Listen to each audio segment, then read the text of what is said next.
A neuroscientist once told me something that completely changed how I understood human connection. She said, "The most sensitive areas on the female body have nothing to do with what you think, and everything to do with how the nervous system processes safety, intimacy, and trust."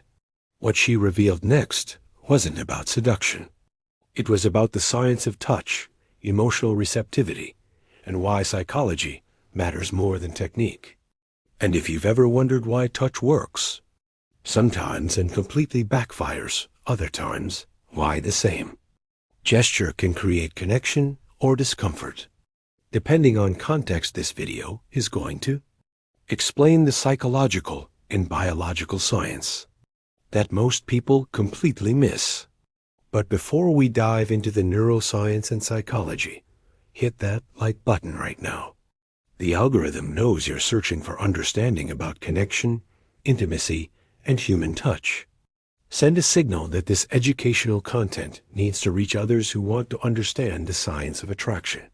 And subscribe, because I'm breaking down the psychology behind human connection that actually respects both the science and the person. First, let's establish something crucial. This video is about understanding female psychology and the science of touch in the context of consensual, mutual intimacy. This is not a manipulation manual. This is about understanding how the nervous system works, why context matters, and how emotional safety creates receptivity. Because here's what most content about this topic gets wrong. They treat touch like a technique. Touch here. She'll feel this. But neuroscience shows us something far more sophisticated. The same touch in the same location creates completely different responses depending on psychological context, emotional safety, and nervous system state. So what I'm about to share isn't do this and get that result. It's understand this, so you can create the conditions where genuine connection becomes possible. There's a massive difference. Let me start with the psychology that makes everything else make sense. According to research in neuroscience and psychology, female sensitivity to touch is regulated by three interconnected systems. First, the nervous system state. Dr. Stephen Porges' polyvagal theory shows us that the nervous system operates in three states: safe and social, fight or flight, or shutdown. Touch is only received as pleasurable when the nervous system is in the safe and social state. In fight or flight or shutdown, the same touch that would feel good in safety feels threatening or numb. Second, the psychological context. Research by Dr. Emily Nagoski shows that female arousal is context dependent. The brain is constantly asking, is this safe? Do I trust this person? Is this the right time and place? If the context doesn't signal safety, the body won't respond, no matter how perfect the technique. Third, the emotional connection. Studies show that oxytocin, the bonding hormone, is released not just through touch, but through emotional attunement. When someone feels seen, heard, and understood, their receptivity to touch increases dramatically. Without emotional connection, touch is just mechanical. So before we talk about where to touch, we need to understand that how you've built the psychological foundation determines whether any touch will be received well.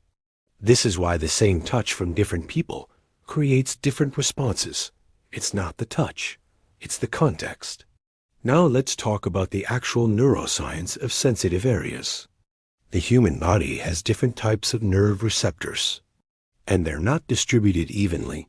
See, tactile afferents are special nerve fibers that respond to gentle, slow touch. They're designed to process social, emotional touch. They're densely concentrated in certain areas and almost absent in others. Research published in Neuroscience shows that areas with high concentrations of these receptors create the strongest emotional response to touch. But here's the fascinating part. These aren't necessarily the areas you'd expect. Most people think sensitivity is about erogenous zones. But neuroscience shows us that emotional receptivity, the kind that builds genuine connection, is actually highest in areas that signal care, attention, and presence. The psychology of sensitive areas.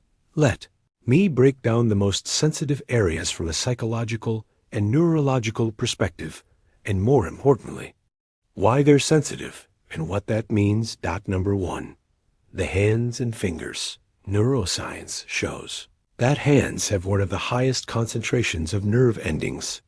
But here's what's psychologically significant.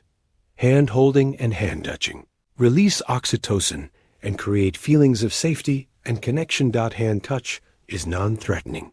It's visible, controllable, and socially acceptable. This makes it powerful for building trust before anything else.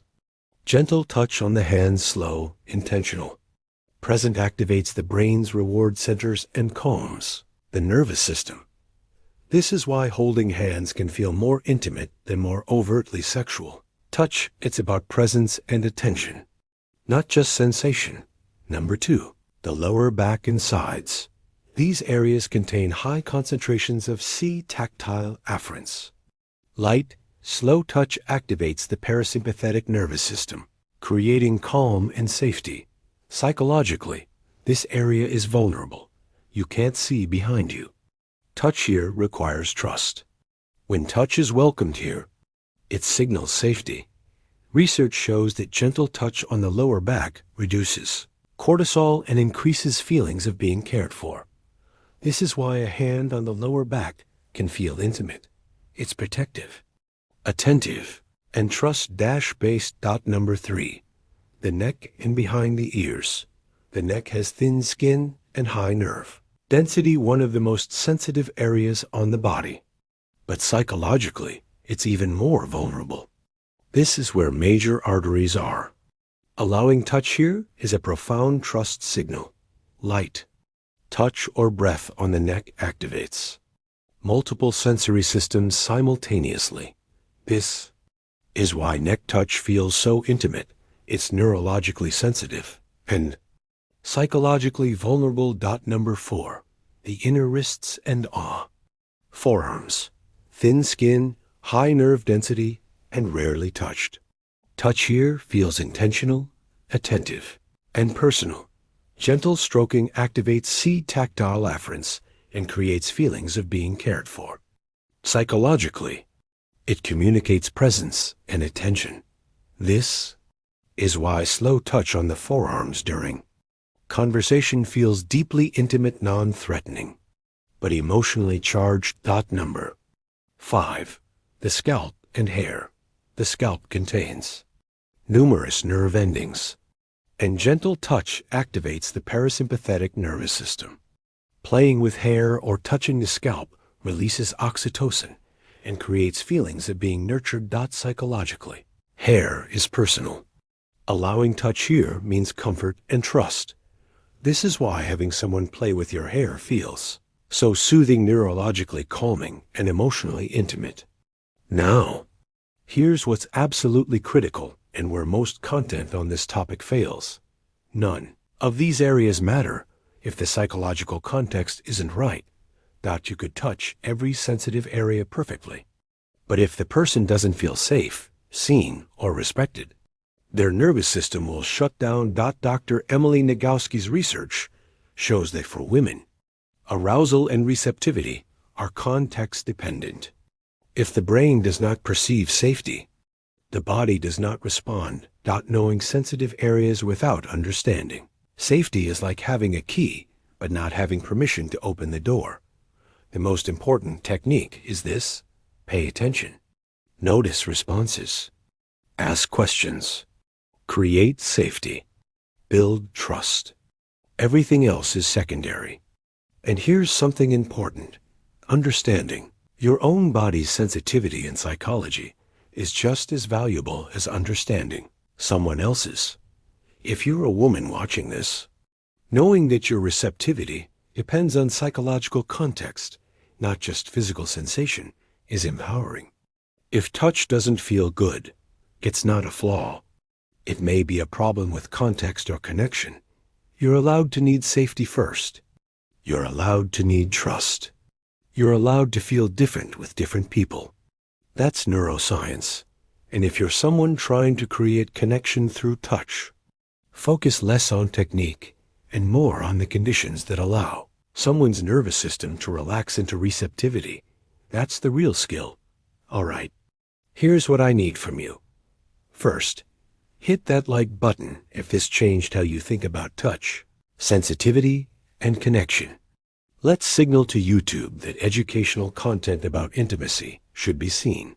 Second, subscribe and turn on notifications, because we're diving deep into the psychology of attraction, connection, and intimacy. Third, drop a comment and tell me, did this change your understanding?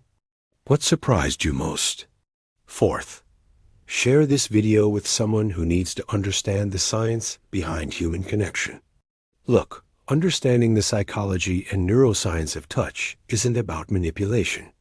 It's about recognizing that human connection is sophisticated, that bodies respond to psychological context as much as physical sensation, and that respect and safety create more receptivity than any trick ever could.